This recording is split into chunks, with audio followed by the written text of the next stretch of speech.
Olá pessoal, meu nome é Gabriele Pires, sou estudante de Engenharia de Produção da UFJF e hoje tenho a honra de conversar com nossa convidada Júnia Falcão, formanda da UFJF na nossa primeira turma de Engenharia de Produção, que vai trazer um pouco mais para a gente sobre o tema empreendedorismo. Seja bem-vinda de volta, Júnia. Obrigada, é um prazer estar aqui com vocês. Depois de 20 anos de formada, até assustei quando fui fazer conta.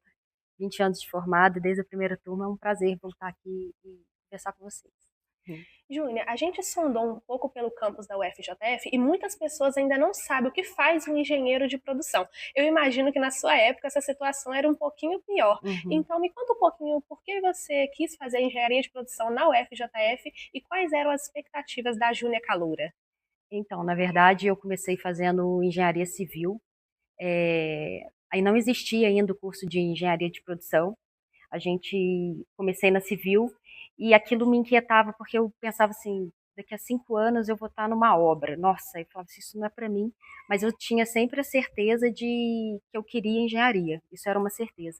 E eu vim de família de engenheiros, meus pais, meus tios, meus primos, todos engenheiros. Então era um caminho que no inconsciente você já segue. E aí surgiu a engenharia de produção e eu falei, nossa, é isso que eu quero, a engenharia de produção que dá uma visão global do negócio.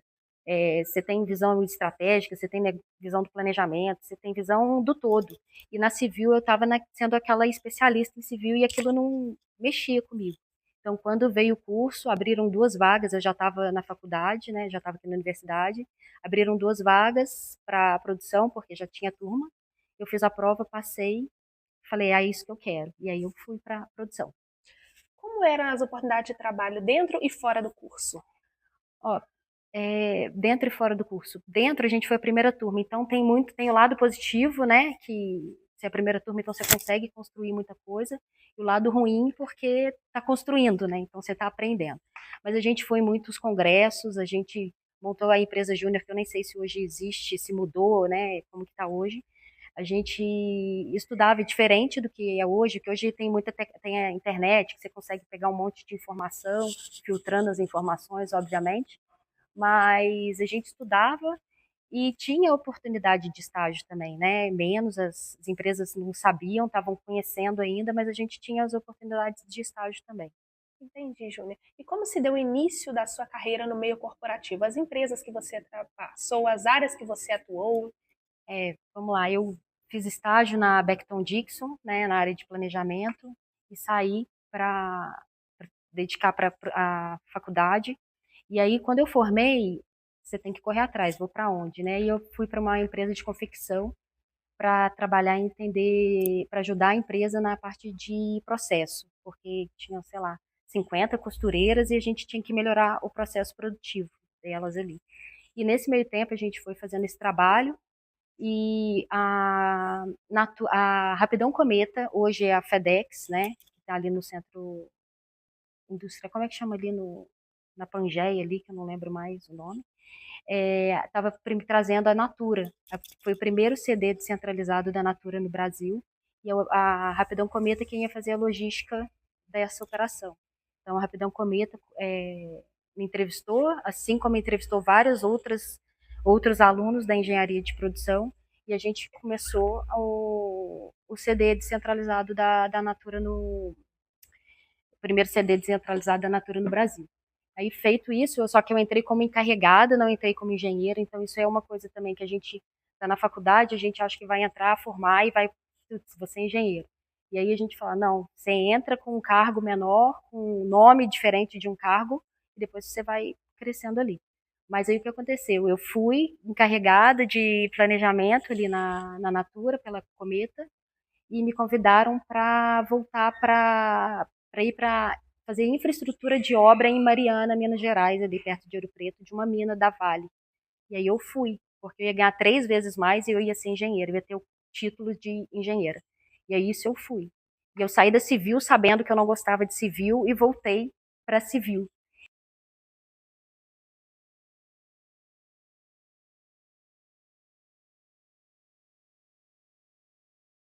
Eu ainda tinha contato com o pessoal da Cometa e eles me chamaram de volta e eu voltei como supervisora de produção pela Cometa, ali na Natura. Aí depois eu cresci, fui para gerente nacional da operação da Natura. Depois fui para gerente nacional de segmento de cosméticos. Então, a operação da Cometa ali pela Natura teve Jabotão dos Guararapes, Simões Filho. Então, eu rodava o Brasil cuidando da operação da Natura. Eu era a pessoa ali que cuidava da operação. E depois eu fui para a Dafit. Ah, por que você mudou para a Dafit, né? Porque eu já estava há muitos anos ali na Cometa, cuidando de cosméticos, e eu queria algo novo. A Dafit é uma empresa de e-commerce, venda de roupa pela internet, e estava começando, isso foi em 2010, 2011. Então, o e-commerce estava começando no Brasil. E era a maior empresa de e-commerce de moda do Brasil. Eu falei, preciso ir conhecer esse negócio novo que vai, daqui a pouco vai explodir, né? Vai crescer. E hoje a gente sabe como que o e-commerce é forte mundialmente falando.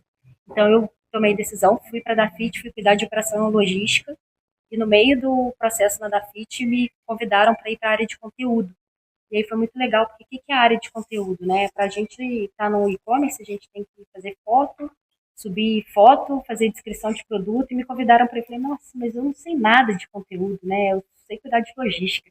E eu lembro muito do meu diretor direto, virou para mim e falou, não, a sua formação deixa você fazer o que você quiser.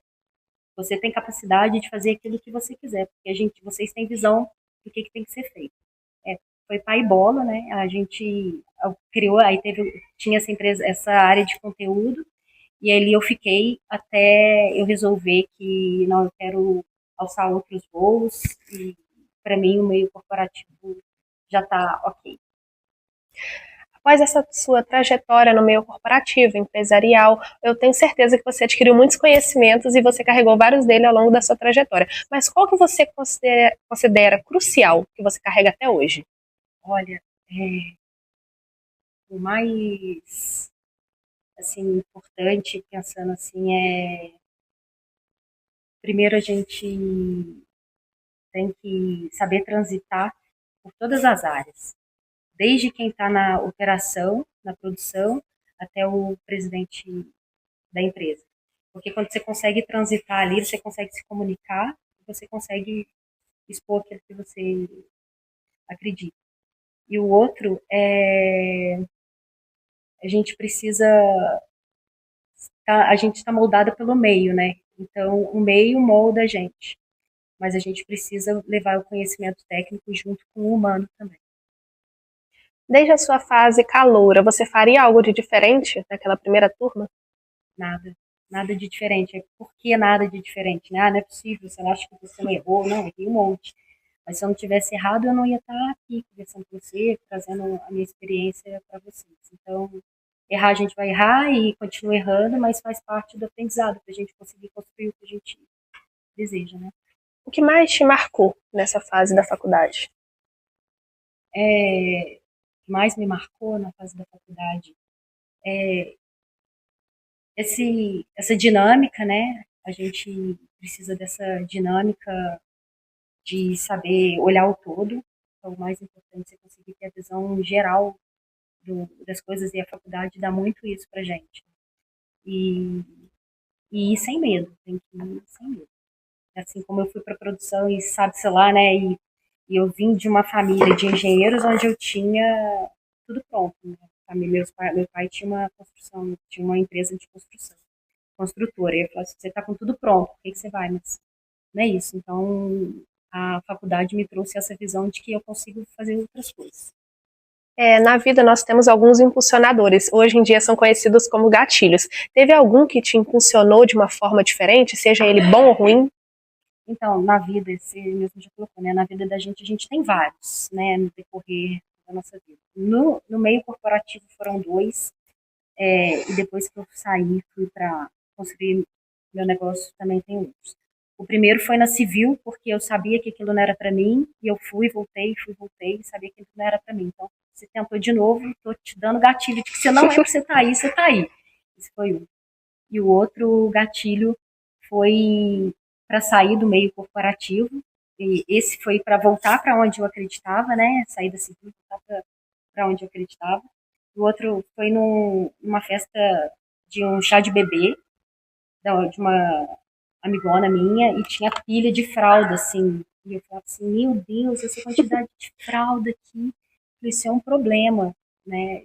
Por que, que num chá de bebê essa quantidade de fralda? Não faz sentido. E aí aquilo eu falei, eu preciso resolver esse problema, né? As mães ali estão com um monte de fralda, se podia, sei lá, receber de pouco. Então você começa a pensar nos problemas para levar solução para as pessoas. Então aí esse foi um gatilho para falar, eu preciso levar solução para as pessoas e tentar resolver o problema das pessoas. Aí isso foi um gatilho para dizer, eu quero fazer alguma coisa para resolver problema. Então esse foi um outro gatilho. Dois outros gatilhos que eu acho que é válido, quando eu montei, a gente pode, quando eu falar um pouco do negócio, vocês vão entender. Um foi o maracujá, que eu conto daqui a pouco, o maracujá foi um gatilho, e o outro foi pandemia versus educação, que aí foi um outro gatilho. Foram esses 4 gatilhos que eu levo assim comigo para onde eu estou hoje, né? Então, Júnior, você saiu da sua zona de conforto ao trocar de curso, você mudou os seus pensamentos e quais fatores você precisou considerar para isso? Quais medos você enfrentou? Ah, medo, assim, você vai ter medo sempre, né? Eu falo, você sempre vai se questionar se você está fazendo certo. Só eu tive medo, medo financeiro, medo pessoal, medo de o que vai ser da minha vida, isso sempre. Só que você tem que ter mais coragem do que medo, porque o medo vai te paralisar, a coragem vai te mover. Então, a coragem tem que ser maior do que o seu medo. E aí, isso é lema. Assim, tipo, se a coragem está menor, você não vai. Se a coragem está maior, você vai. Muito bom. Né? Conta um pouquinho pra gente sobre o seu negócio atual. Quais são os desafios que você mais enfrentou? Você teve apoio ao mudar drasticamente o seu ramo? Então, a primeira pergunta Contar um pouco pra gente sobre esse isso. negócio. Então, como que eu fui parar hoje? Eu falei da fralda, né, pra você. Uhum. Depois dessa questão da fralda, eu montei uma outra coisa que não deu certo, porque a gente vai tentando, talvez ninguém saiba, pouquíssimas pessoas saibam. Eu resolvi, né, com a questão da fralda, eu falei, a gente precisa montar. E eu fiz um MBA em tecnologia, conhecimento, tecnologia e inovação pela FIA em São Paulo. E a gente discutia muito como resolver os problemas, como você leva a melhoria para a vida no dia a dia das pessoas, facilitar a vida das pessoas. Então eu tinha muito isso. E aí eu fui montei um site de tipos de casamento, sabe? Site de casamento, onde você compra o presente e tudo. E eu falei, eu vou fazer isso para criança, para resolver o problema da fralda, porque a mãe vai, as amigas compram de pouco e vai sendo entregue de pouco e tal. Montei esse site e não deu certo, né? E aí, só que foi super legal, porque eu aprendi muito, assim, participei de investidor anjo, foi muito legal. E aí depois veio as Alás, que é o negócio atual. Eu falo as Alás nasceu junto comigo com o Fabrício, que é meu marido. Ele tinha o sonho de ter uma cervejaria, e aí o sonho de um vira sonho do outro. Né? Então eu realmente abracei aquele sonho, a gente abraçou aquele sonho. E eu falo que no mundo não é só no empreendedorismo, não, é no mundo como um todo. A vida é feita de quebra-cabeça. Né? Então, você faz uma coisa, depois você vai entendendo que aquela coisa vai encaixa com a outra, e você vai montando um quebra-cabeça mesmo. E a vida da gente é cheio de pecinha que a gente precisa encaixar. E foi assim que aí o Fabrício, vamos montar a cervejaria, vamos montar a cervejaria no sul de Minas Gerais, Paraisópolis, uma cidade de 20 mil habitantes desse tamanho. Mas a gente acreditava que ali era o local para a gente fazer, por ser uma fazenda centenária, na verdade muito mais de 100 anos. O Fabrício, meu marido, está a sexta geração nessa fazenda. E aí ali a gente foi agregando valor para a fazenda. A gente entrou como cervejaria, né? Por isso que eu falo dos quebra-cabeças. E depois a fazenda é produtora de café orgânico, já ganhou o melhor café do Brasil, a maior nota até hoje da história. Então, e era 100% exportado esse café. E a gente falava assim, como que esse café todo vai para fora e não fica aqui para a gente poder, as pessoas no Brasil poderem, né, conhecer esse. E aí a gente montou a torrefação. Então, as Alás era uma cervejaria, depois virou uma torrefação. Depois, a cervejaria tem todo o descarte da cerveja, né? Então tem o tanque de cerveja, tudo que descarta da cerveja iria para o ralo. E aí, só que como a gente sabia da fazenda e toda a questão da sustentabilidade, a gente já gerava o resíduo para a própria fazenda. Mas aquele resto de tanque não viraria adubo, nada. Então a gente pegou e montou um destilador, comprou um destilador para virar álcool de cereal. Então a gente criou um outro produto de destilado. Então aí eu falei com vocês, inclusive, do maracujá, que foi um gatilho, que a gente tinha cervejaria, e uma coisa que é muito importante, a gente acreditava que a cervejaria ia ser aquela cerveja que a gente acreditava que a gente gostava, não o que o mercado pedia. Então a gente não seguiu uma tendência de mercado, a gente sentiu aqui, eu quero fazer esse tipo de cerveja. E aí já era bem diferente na época. E a gente olhou e tinha um maracujá. A gente falou, tem um maracujá aqui, ele vai ficar ali. Não faz sentido, eu não vou fazer só um suco com aquele maracujá. Então a gente adicionou o maracujá na nossa cerveja e começou a entender que a nossa cerveja não era só uma cerveja. Precisava ter ingredientes da fazenda para fazer sentido a gente estar ali. Então, aí veio, por isso que eu falo, é um quebra-cabeça, né? Aí vai esses quebra-cabeças. Então, a gente faz cerveja com ingredientes da fazenda, a gente torra o nosso próprio café, a gente faz o nosso destilado de álcool de cereal para não descartar. A gente construiu um restaurante dentro da fazenda, que é fora da rota de turismo, é uma cidade de 20 mil habitantes, próximas das regiões turísticas, mas não é uma cidade turística, para levar o produto da fazenda, o alimento que a fazenda produz, para o prato do cliente. Então, isso a gente fala que é o ápice do produtor rural, né? Você servir o cliente com aquilo que você produziu. Então, a gente foi entendendo que para ver a Zalaz ser o que é hoje, esse ecossistema que ela é hoje, a gente foi aos poucos, né? A gente pensa grande, a gente sonha grande, mas a gente não sabe o quão grande tudo vai se tornar. Então, aos poucos, a gente foi entendendo o quebra-cabeça. O outro, dando continuidade ainda do que é a Zalaz, né? O que é o nosso negócio, que foi outro gatilho, que foi pandemia, filho e educação. Uma cidade de 20 mil habitantes, a gente com filho, com uma estrutura, com as crianças hoje com déficit de natureza, a gente falou, e que tipo de educação que a gente quer para essas crianças? A gente quer que as crianças entendam isso aqui que a gente vive. Então a gente foi e decidiu montar uma escola de educação infantil montessoriana, que respeita a infância, que respeita o tempo dentro da fazenda. Então hoje a gente é todo esse ecossistema de produtos e educação. Excelente, Júnia.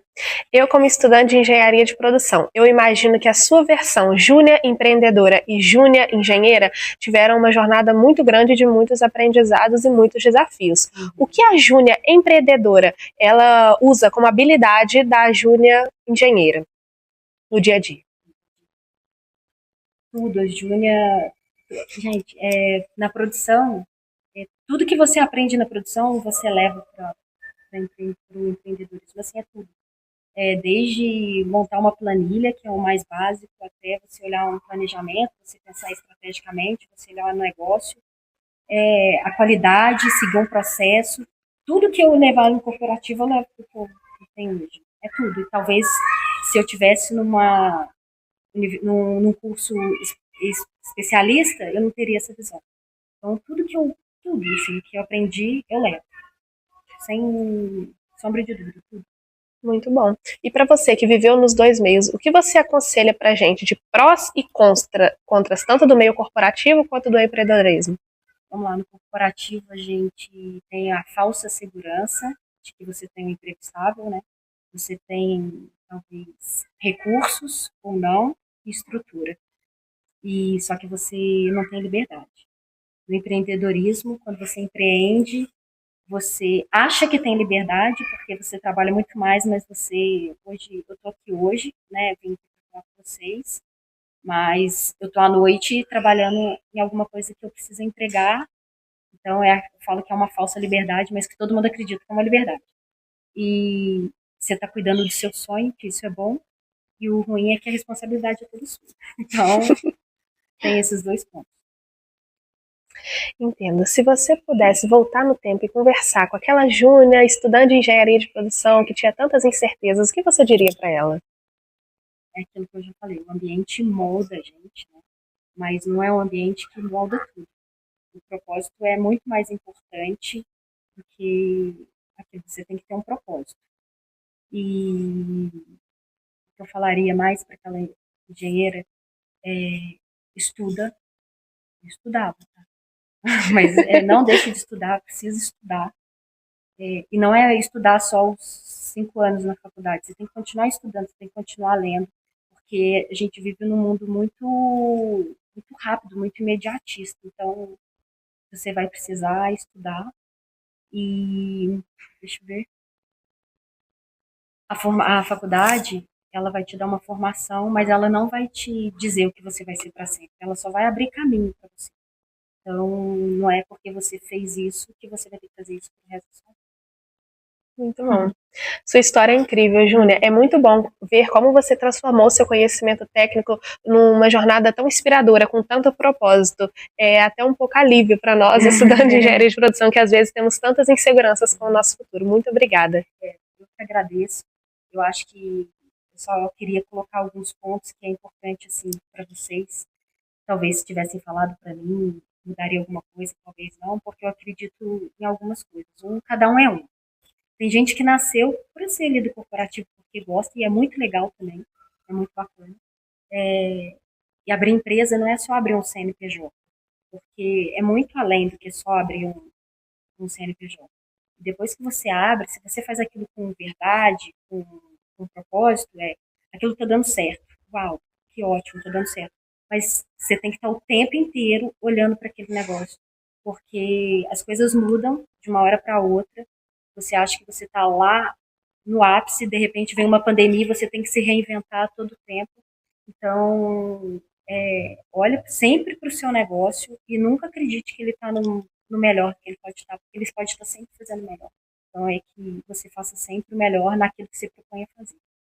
Com certeza. Muito obrigada pelos Obrigada a aprendizados. vocês.